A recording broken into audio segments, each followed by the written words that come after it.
Hey cycling community, this is Steve Grusis, the Cycling Greek. Today was going to be a long effort. Over 4.5 hours, over 5,000 feet of climbing, all paceline.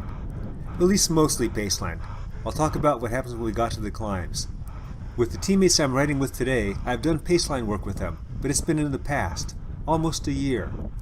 As what often happens in this situation, especially with the longer paceline workouts, while I am aware what the effects of long paceline work will have on us, the others have fresh legs, feeling good, and are pushing the pace.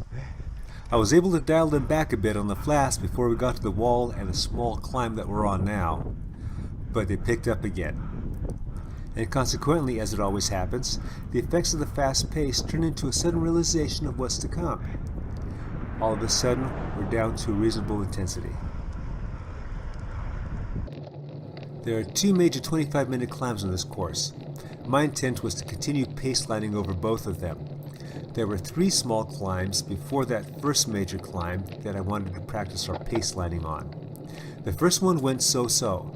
The second one went great.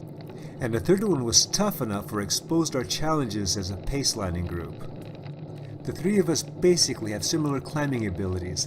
However, each of us choose at different times of the year to focus to have our peak form. John, who's currently in the front, has had a very strong year, putting in over 13,000 miles, capping off with a couple double centuries toward the end of the year. He has dialed back a little bit since then. William, who's in front of me, has also had a strong year, but he's taken some time off the last few months and he's getting back into cycling again. I'm getting ready for the race season that's going to be happening next month.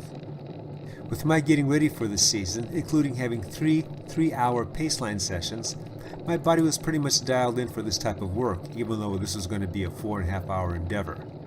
The others, this was a bit of a shock to them.